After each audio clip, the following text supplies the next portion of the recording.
That shifting persona could carry Palin anywhere from public office to a quiet life back in Alaska. Fred Malek, former national finance chairman for the McCain campaign, spent time with Palin on the campaign trail. He says her decision to write a book doesn't answer the question whether she'll run for president. I have no idea whether she intends to run for higher office. I really have no idea.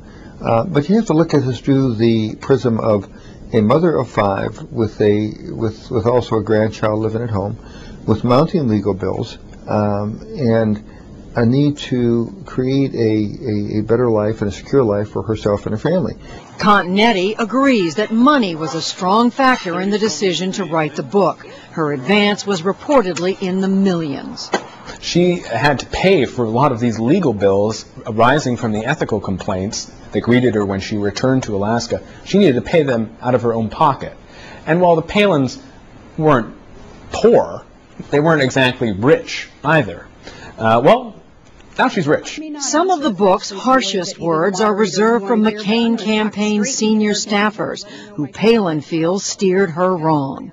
Look, she was not treated well as the campaign came to its final days and thereafter. There were people that were saying things about her that were not right, and to my way of thinking, lacked chivalry, lacked honor, lacked integrity, and in every conceivable way were distasteful.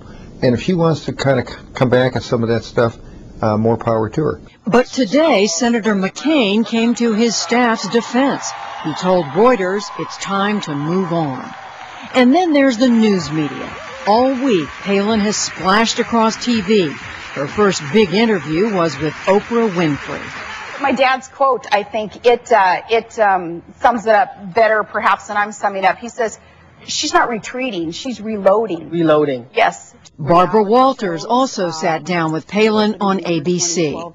Will you play a major role? If people will have me, I will. In every interview, she's asked about what Palin herself admits was a bad interview last year with CBS's Katie Couric.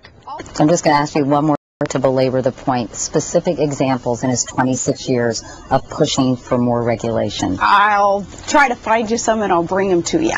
My fault, my bad, that I answered the way that I answered. Palin defenders say the media continues its unfair treatment of her in this week's Newsweek, where she's pictured on the cover in running shorts.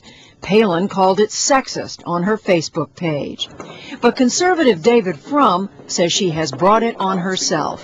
This is a woman who has got into a position of leadership by sending very powerful sexual signals. And we see that in the way that men like her much more than women do.